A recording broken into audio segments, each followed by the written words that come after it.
Il est vanté pour ses effets bénéfiques sur la flore intestinale et une belle perte de poids à la clé.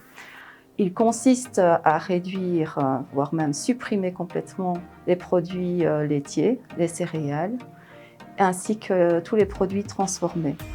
Donc vous ne devez consommer que de la viande, des œufs, du poisson, des fruits, des légumes, des fruits à coque et des légumineuses, et aussi des petites graines. Voilà.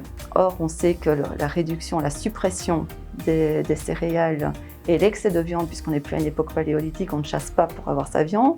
Donc l'excès de viande et la pauvreté en céréales est très néfaste pour la flore intestinale et entraîne par la suite des gros soucis de santé. Donc c'est vraiment à bannir.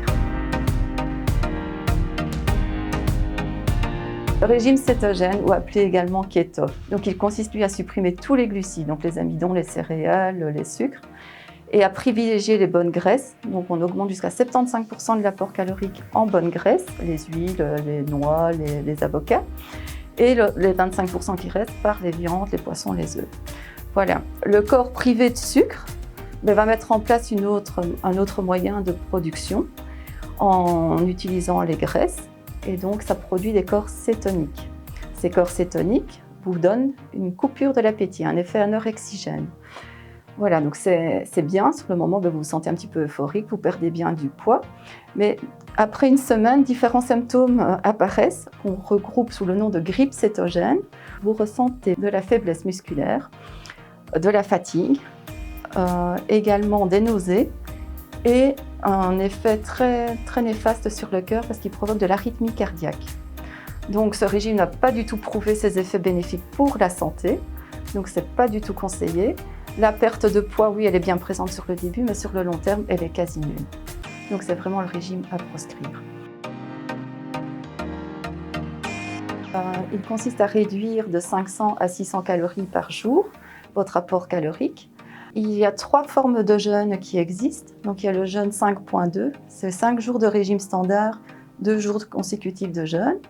Il y a le jeûne 1 jour sur 2 et il y a le jeûne, on va dire, où vous mangez, vous avez un temps restreint pour vous nourrir. Donc vous avez 8 heures où vous mangez et les 16 autres heures où vous êtes à jeun complètement.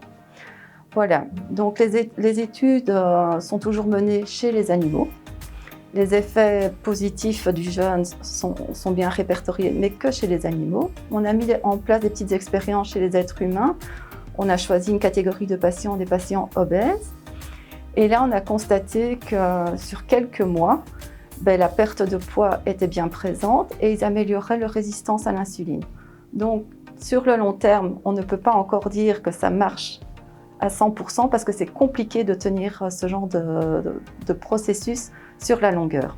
Donc voilà, laissons faire encore un peu les études.